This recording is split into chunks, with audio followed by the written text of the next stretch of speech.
మంత్రి అంబటి రాంబాబు అరెస్ట్ మీద మీ అభిప్రాయం ఏంటి? మాజీ మంత్రి అంబటి రాంబాబు గారు అరెస్టు అది తప్పు కాదనే ప్రతి చిన్న కుర్రోడి దగ్గర నుంచి పెద్ద 100 సంవత్సరాల పెద్ద అయినా చెప్తారు. ఎంచేదంటే అతను ఒక సీనియర్ నాయకుడు, ఆయన ఎమ్మెల్యేగా చేశాడు, మంత్రిగా చేశాడు.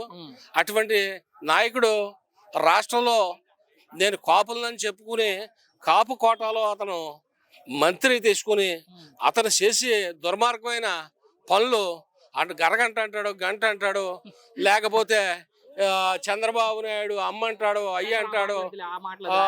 అసలు ఈయన మాట్లాడే మాటలకే బాధ కలిగి ప్రజలందరూ కూడా అతని మీద ధ్వజమెత్తారు.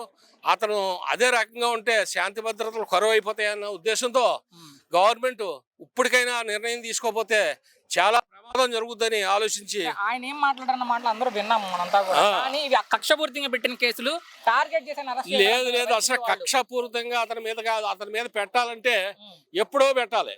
కొడాలి నాని కానీ, అంబటి రాంబాబు కానీ, పేరు నాని కానీ, ఇటువంటి సునీల్ కుమార్ కానీ, ఇలాంటి వాళ్ళు అందరూ ఎంతో మంది, జోగి రమేష్తో సుద్దాగా వీళ్ళందరూ ఎన్నో అనవసరమైన మాటలు మాట్లాడి ప్రభుత్వాన్ని దూషించి వాళ్ళ గవర్నమెంట్ లో ఉండగా నానా చండాలమైన మాటలు మాట్లాడారు. అలాగే అదే రకంగా కొనసాగుద్దని చెప్పి ఇప్పుడు కూడా ఈ దుర్మార్గమైన మాజీ ముఖ్యమంత్రి డైరెక్షన్ లో వీళ్ళందరూ చేసి పనులు ఎదవ పనులు. ఆయన పర్యటనించారు అక్కడికి, ఆయన వెళ్ళి చెప్తున్నారు వడ్డీతో సహా తిరిగిస్తారంట 2029లో. వడ్డీతోటి తిరిగి ఇచ్చేదంత అవసరం లేదు, వడ్డీ లేదు, అసలు లేదు. ఇతనికి ఏదో కావాలి, జనాల్లో మతకలహాలు కల్పించాలి, అదే ఉద్దేశం తప్ప రాష్ట్రం అంతా ఇవాళ అమరావతి మారుమోగిపోతుంది, మారుమోగిపోతుంది. అలాగే పోలవరం కూడా చాలా బాగా చేస్తున్నారు. వీళ్ళు రప్ప అన్నది రప్ప లేకపోతే ఏమవుద్ది అన్నది వాళ్ళు ఒకసారి మామూలుగా శాంపిల్గా ఓ మాట మాట్లాడితే ఎలా ఉందన్నది చూశారు.